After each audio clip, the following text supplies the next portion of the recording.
Down Here by Michael Whitehouse. Down here. Those were the words my friend whispered to me that night, and though a year has passed, they still fester in my mind, shapeless and meandering like a blinding fog. When I entered his house, the lights at the front were off. Outside, the weather was still, the air thick and muggy as if waiting for a breath. It seemed as though the summer had been building towards that evening. Stifled, sweat-drenched, sleepless nights, one after the other. We just needed a little rain to clear the air. Forecasters warned us that we were in for a lot worse than that, but they had been wrong so often that many in our little suburb did not listen. I was one of them. I had received a phone call from Aliyah an hour earlier. It had been a while since we had spoken, a couple of years in fact. When I answered the call, there was a momentary silence before she spoke. Her words trembled with nervousness. I put this down to anxiety. She probably thought I would yell at her considering everything that had happened before. But now I know there was much more to it than that. After a brief exchange of reluctant pleasantries, we finally got down to the root of the phone call. "David," her voice said quietly, "Eric needs you." Those were the last words I expected her to say. 2 years previous, I had cut both of them out of my life. Aliyah and I had been in a relationship, albeit in its early stages, but I cared for her deeply. Eric was a close friend. I need not tell you of what went on between them. It was too painful then. It still is now. "Why would Eric need me?" I asked, feeling the old resentment, the festering betrayal still burning a poisoned hole somewhere in the back of my mind. A slight crackle of interference hummed over the line. "He's sick. We broke up a few weeks ago, and he won't get help. I've tried to get through to him, his parents too, but he won't listen to any of us." "And you think he'll listen to me? What makes you think I'd want to help him anyway?" "Please, David, put everything aside for a minute. If you can't do it for Eric, do it for his parents." Aliyah was right. Eric's parents had always been good to me when I was growing up. My own parents were pretty cold, but Eric's had always welcomed me into their home with open arms like a surrogate son. At first, I wasn't sure what help I could be, but from what Aliyah told me, David had been suffering from delusions and refused to seek medical help. It shouldn't have come as a surprise to me. Eric had been diagnosed with paranoid schizophrenia several years previous. It had been a tough time for everyone who knew him. After spending nearly a year in a psychiatric ward, he was released back into the community. Everyone rallied around him, and in time, with medication, therapy, and support, his symptoms became manageable. As long as he stayed away from booze and drugs, it looked like he'd be able to live a normal life. Things had obviously changed since then. Aliyah sounded desperate, and when she finally told me that she had split up with Eric a few weeks earlier, that softened the blow to a degree. If Eric didn't have her, then at least he could not hold that over me. I am ashamed to admit it, but where love is involved, pettiness seeps through the marrow. It gets into your bones. As it turned out, Aliyah had tried to phone Eric earlier that night and check in on him. Although they were no longer an item, she still wanted to make sure that he was okay while his family was out of town. She had promised Eric's parents that she would check in on him a couple of times while they were away on an important business trip. When she knocked on his front door, Eric refused to let her in, his voice sounding manic and confused. "I'm afraid he's going to kill himself," Aliyah said, the pain in her voice evident. The fact that she still cared so much for him stuck in my throat like a jagged lump of ice, and yet I was unable to resist the pain in her voice. She was asking me for help, and there was a satisfaction in that. Not something I am proud of, but there nonetheless. Bolstered by this, and giving in to what little affection I still had for Eric, most of it from memories of us playing together as children. I did as Aliyah asked and headed over to his parents' house.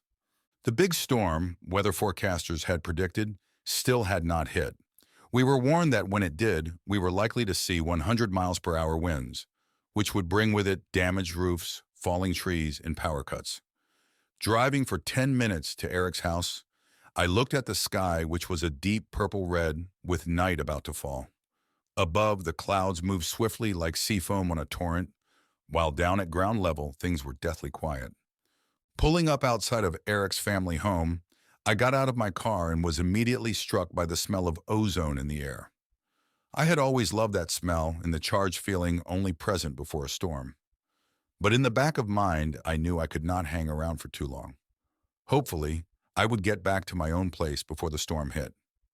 When I reached Eric's front door, I expected to knock. But as I raised my hand, the door opened slowly. There, standing in the light of his hall, was my old friend. His black hair was longer than I remembered, reaching down to his jawline, which was covered in stubble, and his eyes were red as if he had been up all night or crying, probably both. His unshaven face stared at me in disbelief for a moment, and before I could so much as muster a hello, Eric reached out and wrapped both arms around me. He held me close and let out a short whimper as if overcome with emotion. The smell of tobacco and sweat from him was strong and sickening, and immediately those smells conjured up an image of Eric, awake for several nights smoking, pacing, and trying to figure out some horrid delusion. "It's so good to see you, David," he said, letting me go and ushering me inside. "I've missed you." Deep down inside, I still sheltered resentment towards him for stealing Aaliyah from me, but seeing him in such a state of distress, I felt the older feelings of care and friendship returning to me, like blood flowing to a limb long gone to sleep, a tingle, then a surge of emotion. I had forgotten just how much I had missed Eric too. His parents' home was a good size, a 4-bedroom townhouse.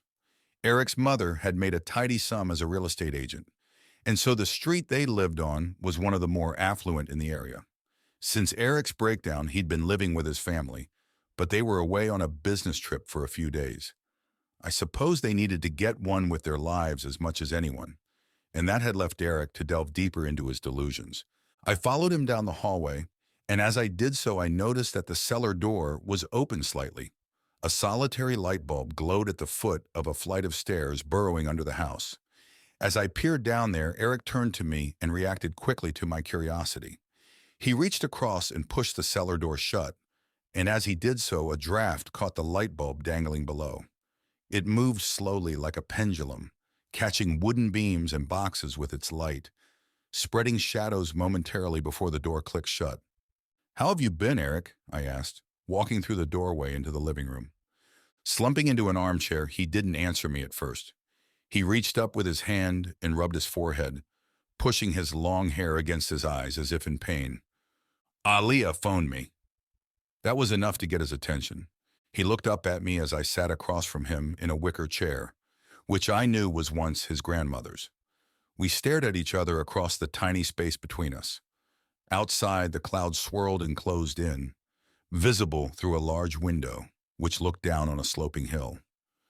"You know we broke up then?" Eric didn't take his eyes off of me for 1 second, as if he were searching for a tell. Perhaps he was frightened that I was now entangled with her. "Yeah, I know," I answered, looking him straight in the eye. He scratched the stubble on his cheek. "Are you two a thing now?" I laughed. It was a ridiculous question, after everything she and Eric had put me through. "No, we're not, and we won't ever be. I'm here because I don't want your parents to come back from their trip to find you swinging from a rope." There was a silence between us. Eric looked at me through thin strands of hair. "Aaliyah thinks you're suicidal." "Are you?" I took off my jacket, placing it next to me. I... The hesitation told all. "Christ, Eric, what are you thinking?" I was getting agitated. I had hoped that I would come and see him and find that Aaliyah's claims were exaggerated. But his sullen expression, the fact he had not washed for days, and the look in his eyes, there was every chance I would have to phone an ambulance and let a psychiatric ward deal with him. "You don't understand, David. You can't." "Try me." I moved to the edge of my seat, clasping my hands. "Eric, I'm here to help you. Believe me, I wouldn't be here if I didn't have to be." Sighing, Eric rubbed his eyes as if to rid himself of tears or tiredness. "Perhaps both. Just promise me you'll stay away from Aaliyah. I don't think I could cope." "And I could?" "You don't understand, David. I'm on the edge here. One push and I'm finished." "I've no interest in her. She left me for you, Eric. You're best done with her. We both are. Now, are you going to tell me what's been happening or what? Have you been taking your medication?" A look fluttered across Eric's face. Guilt, shame, helplessness. Take your pick. There's your answer then. I was relieved that there was a solution. Where are they? You need to start taking them to help you balance out. You know that. It's not the medication, David. He now gazed across at me intently. It's, you won't believe me. Something then tapped against the window. Eric recoiled back in his chair, his eyes wide with fear. What's that? It was almost dark, and something outside was attracted to a lamp which sat next to the window. It's just a moth or something. Is it? Eric asked. Well, yes, I assured him, as the indistinct shape now moved off. What else would it be? Oh, God! Eric started whimpering. Bringing his hands up to his mouth, he stared at the rich red carpet at his feet and shuddered as if a great anxiety were trying to escape from inside. Seeing Eric like that, I could not help but feel pity for him. The illness had robbed him of his mind in the past, and now it was threatening to do the same again. Eric, please, just tell me what's upsetting you. Maybe I can help. At first he seemed unresponsive, but after fetching him a glass of water, he finally gave in to my requests, his only stipulation that I had to be open-minded about what he had to tell me. Sitting forward on the edge of his chair, the night now in full effect as the wind began to howl outside, Eric told his tale. Everything was fine up until a few weeks ago. Things seemed great with Aaliyah. My parents were really pleased because we were talking about getting a place together. I think Mom and Dad feel it's time I try and get back out on my own 2 feet. With Aaliyah, anything seemed possible. I'm sorry, David. I know it's not fair to go on about her to you. I just mean that I've been stable for a good while now, and I was ready to move on with my life. Every day I go for a long walk. It gets the endorphins going, helps my mood. The doctor says exercise is critical for mental health, and I've really felt that. It's made a big difference. I go for a walk and listen to a podcast, Joe Rogan, usually, or Duncan Trussell. That walk is something I look forward to each and every day. But on that day about 3 weeks ago, it was different. I just finished listening to something on my phone when I came to my usual spot, just next to Kings Park train station. Now, normally, I walk back up past the primary school and up toward home, but something caught my attention. I know it sounds weird, but I thought I could see smoke coming from the railway bridge, from the street on top at least. I mean, you ever looked at a road on a hot day and you see that haze coming off of it? Well, it was like that, but there was a kind of black fuzziness to it, like some of it was transparent and the rest not. I thought something was burning. So I walked across Kings Park Avenue and ended up standing at one end of the bridge. When I got closer, I couldn't believe what I was seeing. There was no traffic around at that time, but I swear to you, David, I saw this black haze in the middle of the road. There was no fire, it was just sitting there on top of the road surface about 3 feet high. Looking around, I was alone with it on the bridge. I started to walk towards it, and as I did, things got stranger. I could hear my footsteps, but they sounded sort of muddied, deeper, and stifled somehow. No echo or nothing, like I'd walked into a small room. I looked up and the sun blinded me for a second. It was brighter than before, but I swear it was like I was looking at everything through water. You know how it bends light? Then the black haze, smoke, whatever it was. It started moving off to the side. It mounted the pavement and then reached the wall above the train station. It started moving. I swear to God, David, it started moving like a person or an animal or something. Like it had hands. It climbed over the wall and disappeared over the edge of the bridge. There was another silence. I guess that Eric was waiting for me to react, but I didn't know what to say except, Eric, you were hallucinating again. That's all it was. You need to take your medication. Eric looked at me with pleading eyes. No, it wasn't a hallucination. I swear it was real. And this is what's been on your mind? Eric calmed for the moment and sank back into his story.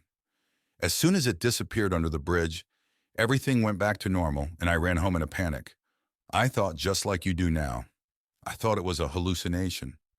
But David, I was still taking my medication then. That made things worse. If Eric's medication was wearing off or he was relapsing, there was no telling how bad he would get. I had seen him at his worst years before. It took him and his family years to get over it. Eric, I said, not sure what I was going to say next. Let me finish. I need to get this off my chest. I wish I'd been able to leave what I saw at the back of my mind. But over the next couple of days, I started to obsess about what I'd seen. I'm not doing a very good job of putting it into words, but I kept thinking about the haze coming off the ground and the black smoke inside. Worse, I couldn't stop thinking about how it climbed over the wall like it had arms. You went back? I asked, knowing the answer before I'd even asked the question. Something tapped against the window again. Eric looked at the sheet of glass, his face drained of color. The outside world was now a deep, abyssal black, orange streetlights from the city beyond the only reprieve. Sweat dripped from my friend's forehead and his mouth began to tremble. Eric, look! Standing up, I walked over to his side and pulled the tall lampstand over to the glass.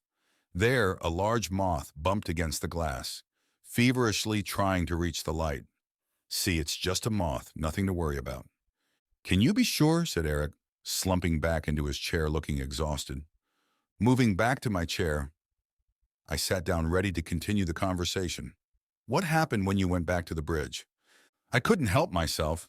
I had to see if it had just been all in my head. And what did you see? Nothing. I saw nothing. Well, there you go, Eric. It was just a one-off incident. I'm sure once you take your... Eric cut me off. I saw nothing, but I heard something. The delusion had obviously taken full hold of my old friend, and I worried that it was becoming more likely, as the storm closed in, that I would have to phone an ambulance to have him committed or sectioned. What did you hear? I said, hoping that by talking him through it, I could persuade him out of his obsession. I got to the bridge. It was raining, but not too heavy. There was nothing there, just a couple of parked cars and someone walking with an umbrella on the other side of the street. Part of me was delighted that I couldn't see anything, but another part, it wanted to know more about that strange thing on the road. When I reached the section of wall where the thing had climbed over, I hesitated for a second. The wall was too high to peer straight over, but it was just above one of the arches where the train line runs through. I stood there for a moment, waiting. Just as I'd convinced myself that it was all in my mind, I felt that same strange, oppressive atmosphere, like the sounds of the world had been deadened. Then I heard a voice. It came from under the bridge and said in a horrid whisper, "Down here." I was terrified. I can't convey how sinister it was, but I felt a strange compulsion to do just as it said, or asked. I'm not sure if it was a command or a request. Down here. What did it mean? Was it telling me there was something under the bridge which I had to see? Or was it whispering that phrase for some other purpose? I struggled against the urge to follow, knowing that to give in to a hallucination would be such a huge step back for me. It would jeopardize my state of mind, letting the illness back in. So I came home, but with each step towards my mom and dad's house, the thought that it wasn't a hallucination tugged at me, that I'd witnessed and heard something incredible. Those thoughts wouldn't leave me, and so by the next day I knew that I'd have to return. I'd have to find out what it was without facing it, without putting myself in danger. I hoped that I would find nothing, and so then I could be sure that it was all in my head. Rain now joined the wind outside, tapping the glass furiously like 1,000 unseen fingertips. Looks like that storm has arrived. My heart sank a little. I had hoped to avoid driving home in it, especially given the weather warnings. I knew I would have to leave soon, but I was gripped by Eric's account of his hallucination and wanted to be sure that he would not do anything silly once I had left. Just a little longer, I thought. Eric looked out at the water dripping down the outside of the glass. You should go, David, before this gets worse. It's okay, Eric. Please, at least tell me the rest of your story, and then we can chat about how to get you back on the right track. I went back to the bridge the following day, but this time I took a camera with me, my DSLR. I wanted to see if I could capture an image of whatever that thing was, so I waited until about 2 p.m. The place is always quiet at that time. No school kids running around on their lunch break, and no one else coming and going from their work. I got to the bridge and he trailed off for a moment, turning his attention to the window, where the rain now lashed against the house outside. There was a look on his face, just a flicker as if he thought he saw something, before shaking his head slightly and whispering a few words to himself. I never heard what it was, but it had all the hallmarks of someone reassuring themselves that all was well with the world, even though trouble clearly brewed. Composing himself, he continued, "At first I stood where the thing had climbed over the wall, just waiting to see if anything was said. But all I heard was a train moving underneath and stopping at the station before heading off to Glasgow Central. So I walked down the station stairs and took a couple of shots of the stone arches from about halfway down. I'd never been afraid of that place before. We used to play around there as kids, remember?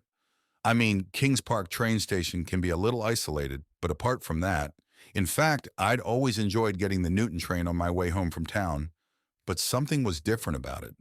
Looking at the stone arches, I could see where the trains passed under the bridge, but I realized then that that was not where the haze would have hidden.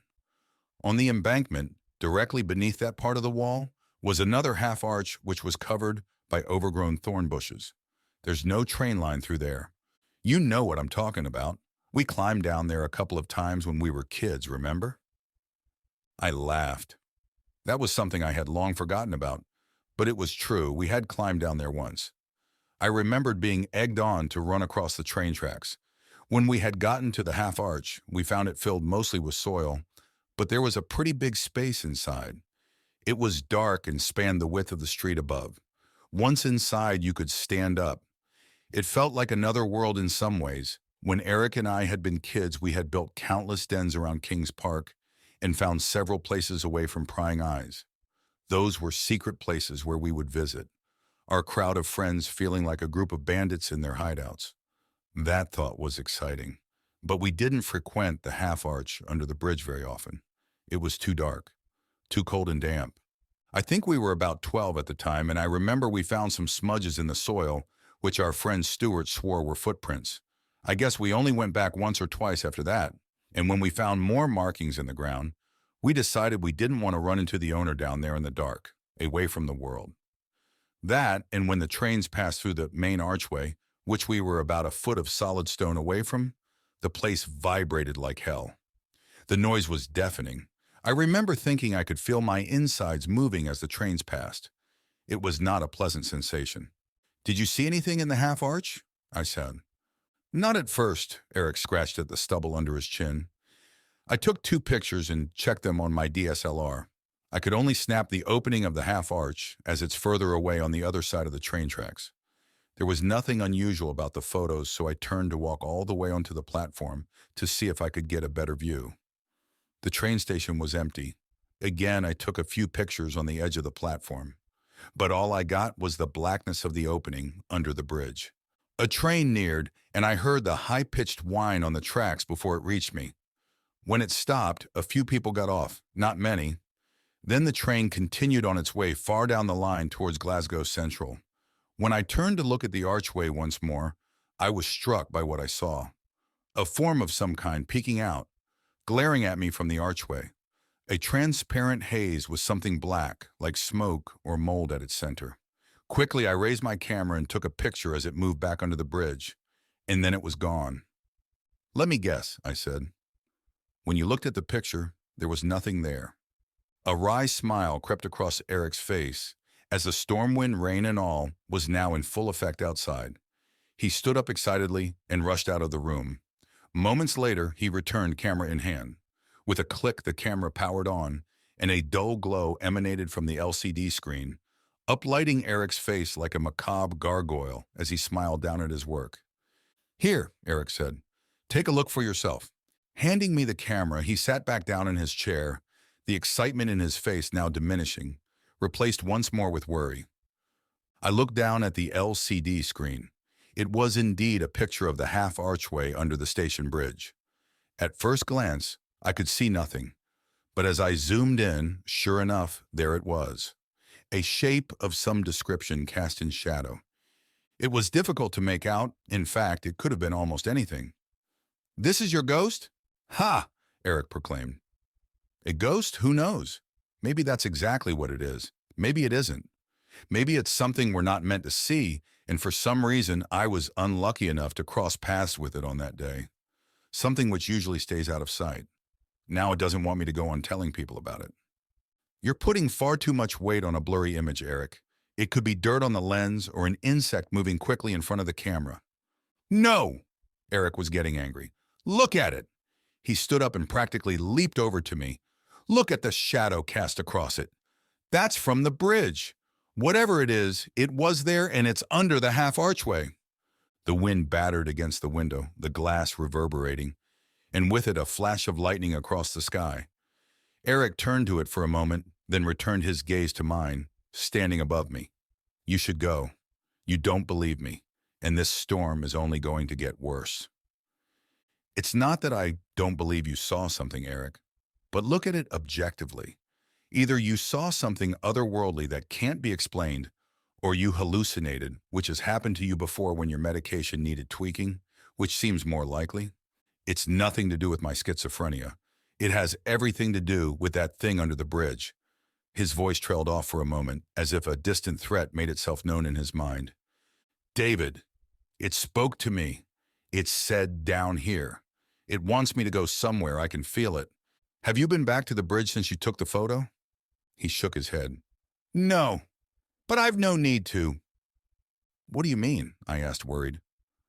I don't think I've ever been alone since the day I took its picture. Not truly.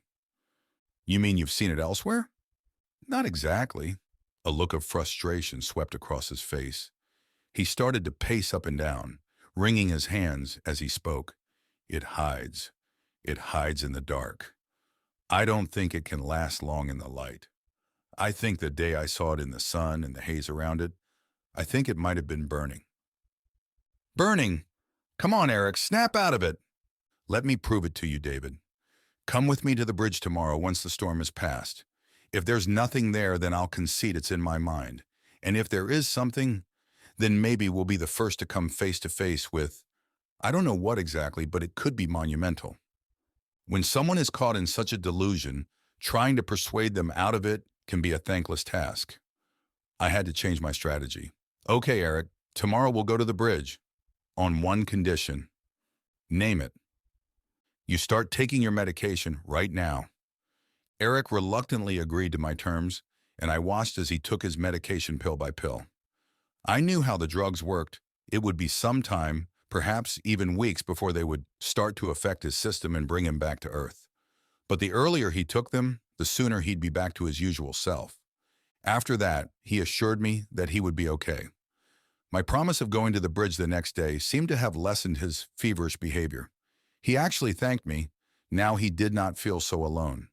After that, he then walked me to the front door, and we said our goodbyes.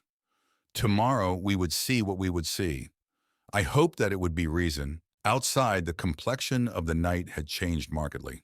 The storm was now rampant, and so I hurried out onto the street and to my car, pulling my jacket around me. Thunder roared overhead up in the black clouds, and the wind raged against it in return, nearly knocking me off my feet as I reached the door of my car. Now the rain came, and as I sat in the driver's seat, even with my windscreen wipers on, I was staring through a sheet of water which warped the world and all of its shadows. What had been a simple drive earlier in the night was now going to be fraught with danger. Above, the lightning sparked, and soon after the thunder clapped, like the gods waging war in the sky. I was taken back to being a child on a caravan holiday. I remembered the thunder sounding like it was just above where I slept, roaring so loud that I imagined my bones shaking. It was the first time I realized that man is powerless when faced with the will of nature. This is crazy, I said to myself, commenting on both the ferocity of the storm and my foolish attempt to travel home during it. But I felt I had already done my bit and did not want to spend more time with Eric than I had to. I wanted to help, but our friendship was far from mended, and the thought of spending the night in his company was something for which I was not ready. The car grumbled into life, and I waited for a moment to see if the rain would subside enough for me to see better. The windscreen wipers flashed back and forward over the glass in excited motion, barely providing a split second of good visibility through every movement. The lightning and thunder screeched once more. It felt closer that time, and as I looked around me, 2 trees further along the road were being shoved around, bending and leaning in the wind, so much so that they looked like they could give in at any moment. Another flash of lighting, this time forked, cutting across the sky like a bloodied scar, peeking through the dark clouds. Just as I concluded that the weather was not going to get any better, in fact, it looked like it was getting worse. I turned my attention to Eric's house again. The lights were off. The storm must have caused a power cut, as the other houses in the street were also now bathed in darkness, and the street lights were no longer working. He's an adult, I said to myself. He can take care of himself. Then I thought about something he had said earlier in the evening. It hides. It hides in the dark. I berated myself for even considering it. No, whatever he saw that day under the bridge was a hallucination. But now, stuck in the dark, I had an image of Eric in my mind, besieged by his own illness, seeing and hearing things that were not there. Frustrated with myself that I could not just drive away, I opened my car door to the elements and headed back towards Eric's house. The street was in complete darkness, the only light source the increasing cracks of lightning, which drew hideous caricatures of the world around me in shadow. Taking out my mobile phone, I turned the flashlight function on and used the underpowered narrow beam to light my footsteps as best I could. A gust of wind blew towards me, and in it I found it difficult to breathe. I walked at an angle against it, passing a tree which groaned under the weight of the wind, which itself swirled around everything, consuming it in an elemental roar. Quickly I moved down the garden path, and finally I reached Eric's front door. I was expecting to have to knock, go in and make sure he was okay, perhaps even reluctantly spend the night until the power came back on. But when I reached the front door, it was lying open. The wind now carried the rain into the open doorway. All I could see was the blackness therein, and presented with it, I felt nervous about stepping inside. "Eric, it's David, are you there?" I shouted, trying my best to be heard over the storm, but nothing was said in return. Moving inside, I was cautious of where I was stepping in the dark. The house was a mirror image of the world outside, the ferocity inverted. The space was still and lifeless. "Eric!" I shouted again. A door creaked along the hallway from me, and so, phone light in hand, I made my way towards the living room where we had spoken before. The two chairs in which we had sat now lay empty. The glass of water which Eric had drunk from when taking his pills lay on its side, the remnants of the water dripping onto the floor. I was about to shout Eric's name for a third time, but something stayed my tongue. A feeling that someone was watching me. Footsteps now quickly sounded behind me. They rushed down the hallway and then were accompanied by the sound of a door opening up. Turning to the hallway, I could not see anyone there, but now something had changed. A door halfway along the wall now lay open. "Eric," I whispered under my breath, almost scared by the idea of what might answer. I cannot explain the irrational thoughts which were running through my mind, clambering for images and forms while surrounded by the nothingness of night, mentally filling the void with something tangible. Walking towards the door slowly, I peered around it and saw that it led down into the cellar. A steep set of wooden stairs delved deep below the house. "Eric, are you there?" I finally said, my voice louder this time.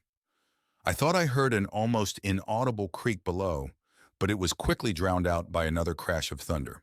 The wind howled like a banshee, finding cracks in the building through which to seep, and I was gripped by uncertainty. I could have run, or at the very least stayed upstairs. Perhaps I should have, but the gnawing image of Eric cowering, terrified below, was enough to shake me into action. I resented him for what he had done to me, for taking Aliyah from me. But I knew how debilitating his illness was, and I could not in good conscience leave him to it, or it to him. Warily, I descended the stairs, knocking the dust from them as I did so. They were evidently rarely trodden, but there was no doubt that Eric had used them recently, perhaps just moments before, as I could see large smudges and patches of dust which looked like footprints on each step.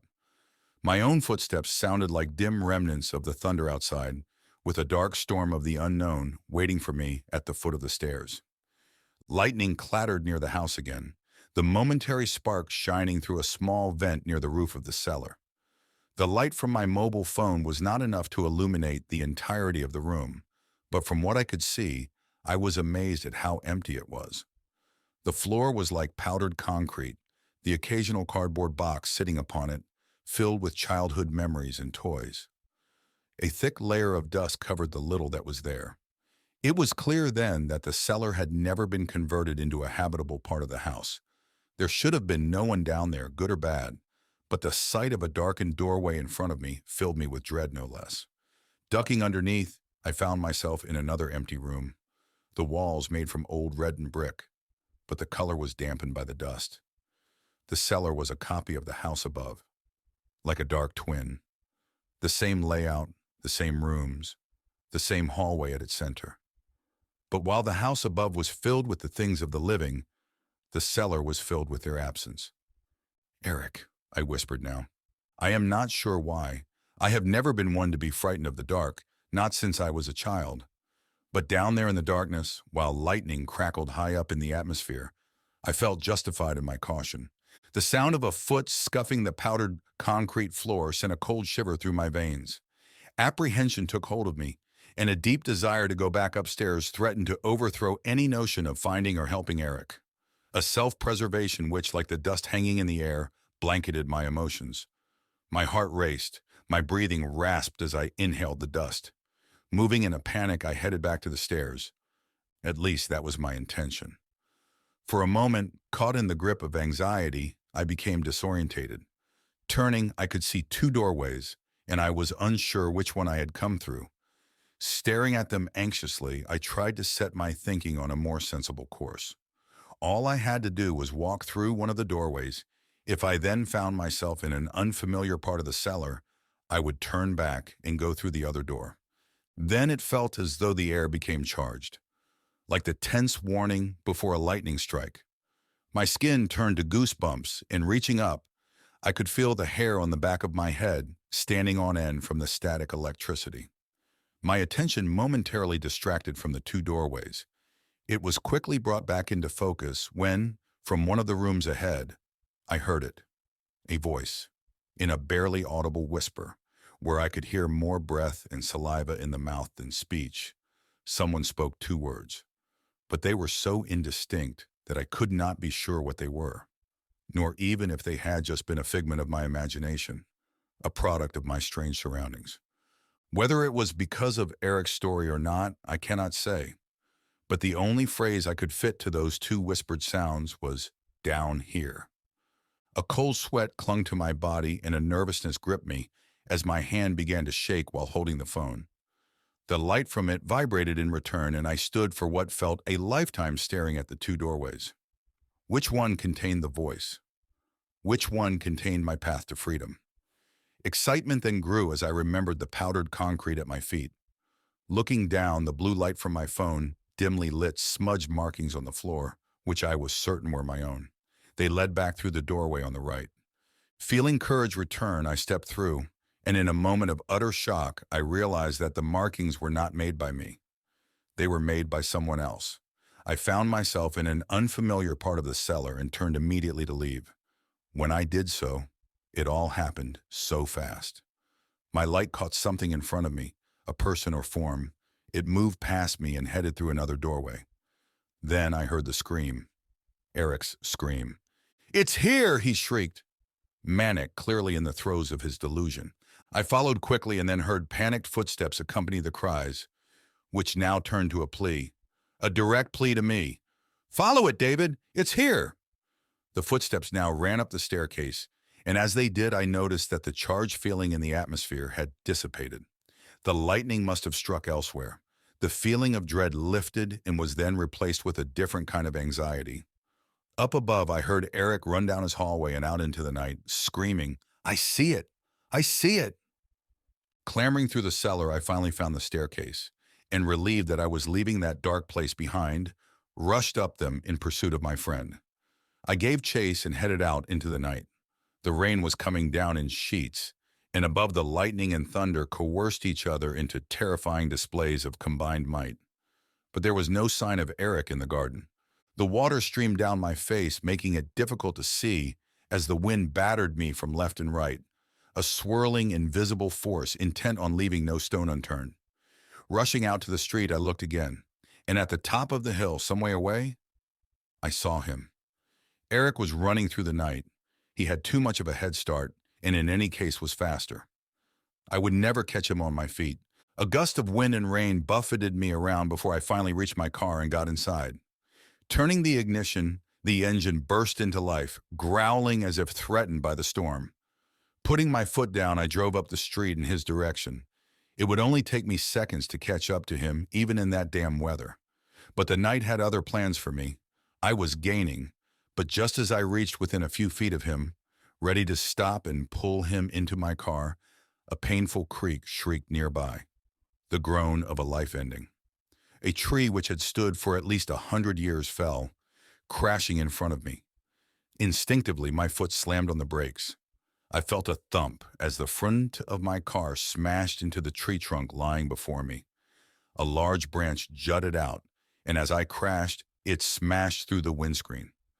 I saw it only a second before and hid under the dashboard, my heart pounding. The glass shattered over me, and the wind and rain broke into the car like a swarm of rats, climbing through the open wound in the front of the vehicle. Disorientated, I opened the door to my right and fell face first onto the road.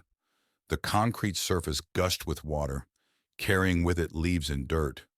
As I hit the ground, the water splashed up into my mouth and I gasped and coughed as some of it stuck in my windpipe. Lightning shattered the sky and the thunder raged as I caught my breath. Pulling myself to my feet, I looked at the car.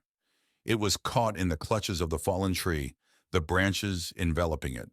Steam rose from somewhere and the engine answered my cough with one of its own. It would take some effort to get the car out, and even then I was not sure it could be salvaged. Any feelings of grief for my car were quickly wiped away as a squall of wind wrenched at a garden fence across from me. It tore several wood slats from their housing and launched them further down the street. A lamppost above rattled in the wind, its light still extinguished, and I feared that it too would topple, crushing me in the process.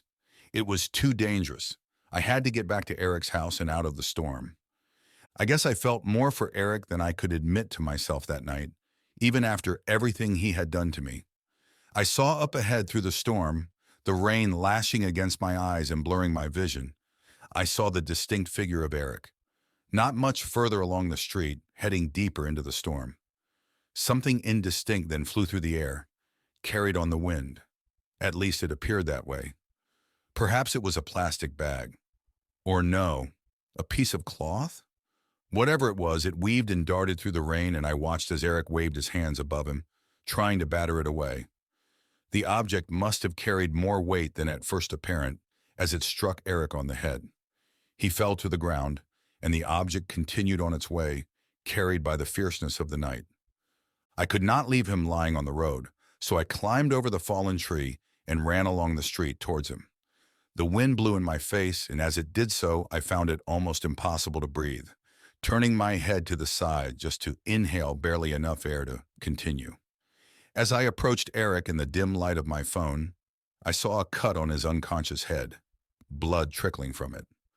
Leaning down, I reached out in an attempt to wake him, but as I did so, he opened his eyes and let out a hideous scream, a sort of panicked cry like a child seeing something awful under its bed. His arms flailed as he pushed me back. "Eric, it's me, David," I yelled, but the thunder drowned out my voice. "Eric, we need to get back to the house." I could barely hear my own voice, and I imagined that for Eric it was a nightmarish scene, waking up disoriented, seeing your friend above you, the lightning illuminating his face as his mouth opened and shut without apparently conveying any meaning. He lashed out, striking me on the nose. I fell to my knees for a moment, dazed, as he climbed to his feet and dashed off into the night. "Eric, no," I felt myself say under my breath. It was madness. Madness which had gripped him. Madness to follow, but follow I did. I ran down the street as the hill now descended on the other side, then through a small wood across from the primary school we had both attended as children. Finally, I struggled across Kings Park Avenue, a long street usually bustling with traffic, now doused in darkness, rain, and dread. And there we were, On Station Road, the bridge which crossed above Kings Park train station, that innocuous little place where all of this had begun. Eric stopped for a moment in the middle of the empty road.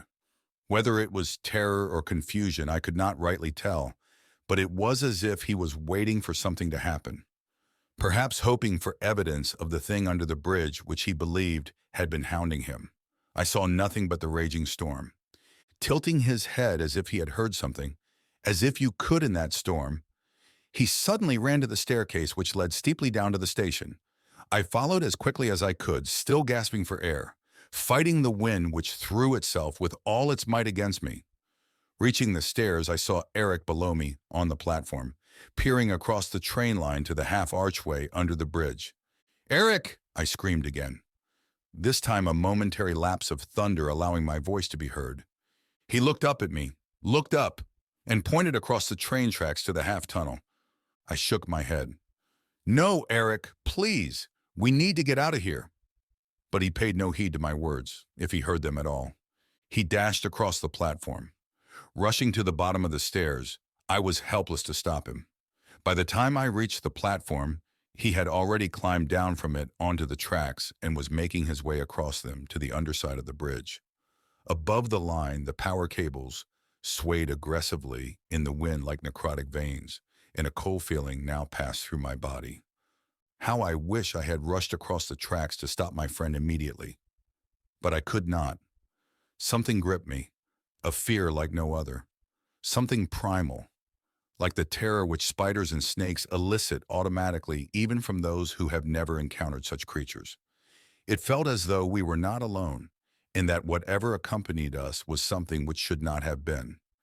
Eric pushed on. I watched as he reached the other side of the tracks. Standing before him was the half-tunnel, its mouth gaping and dark. Yes, that was it. That place was darker than everything around it.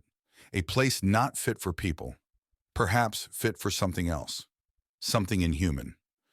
That irrational thought finally spurred me into action. Jumping from the platform, I peered down the train line, which continued for miles vacantly. Then I rushed across them to my friend. The thunder and lightning coalesced once more, and as it did so, Eric stepped into the half-tunnel. I moved forward, the gaping maw of it seeming bigger somehow than I remembered. Once again, the paralysis of that strange fear, that uncanny feeling of otherness took me, and so I stood for a moment, waiting. My only company, the howling wind and seething trees on the side of the tracks as they spasmed rhythmically with the storm. I could not see inside, nor could I see any trace of Eric. It was as if he had entered into another plane, another place, and vanished, to a Stygian abyss into which human beings were not meant to wander. I tried desperately to free myself from Eric's own delusion as I stared at the nothingness of the half-archway, but I could not help but question what was meant by the two words which had started it all. Down here, a hand reached out from the darkness and grabbed hold of me. Eric's drawn face appeared too, and he pushed me down the embankment. I tumbled and fell onto the track, my chin and shoulder crushing against the cold, wet metal of the train track. Above me, Eric stood, his eyes wide and bright, but his face etched in terror. He said something, and the elements covered it like a shroud. "What?" I said, standing up, feeling blood gushing from my chin. He spoke again, this time more fervently, but again I could not hear him for the storm. Rushing forward, he pushed me away again, pointing up the stairs to the road above. He screamed and yelled, his arms flailing, glancing back several times to the mouth of the half-tunnel. But I could not hear him. All I could see was the fear in his face. For the last time, he pointed back at the half-archway. Lightning crackled, and did I see something inside? Was it illuminated by the lightning? Just for a moment. A shape? A shadow? I could not be certain. Something cracked nearby, the sound of wood splintering. Eric pushed me out of the way as a large tree from the embankment above us gave way. Falling several feet from him, I watched in horror as the tree cut through the power lines above. Cut through them in sparks of electric blue, and then swallowed Eric whole.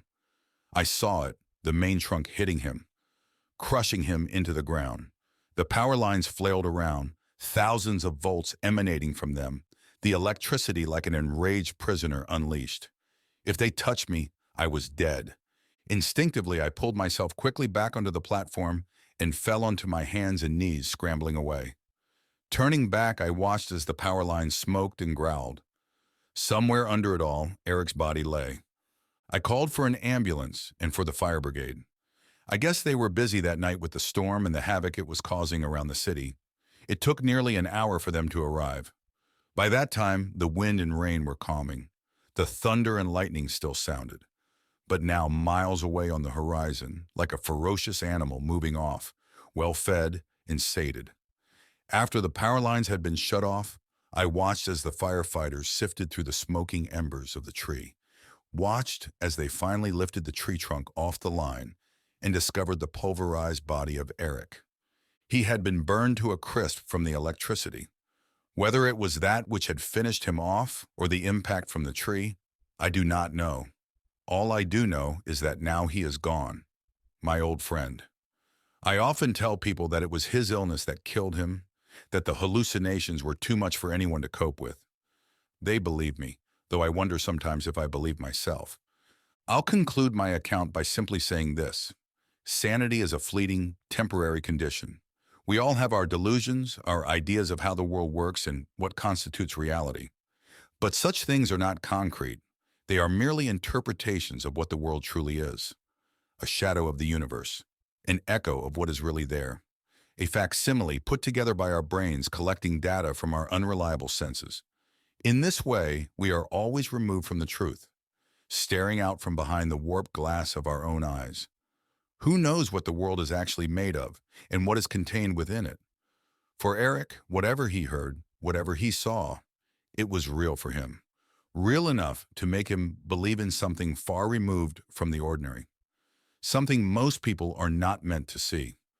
For myself, I truly hope that such a revelation is kept far away and that the world remains understood, calculable, and known. I choose to believe that what Eric saw was not objectively real.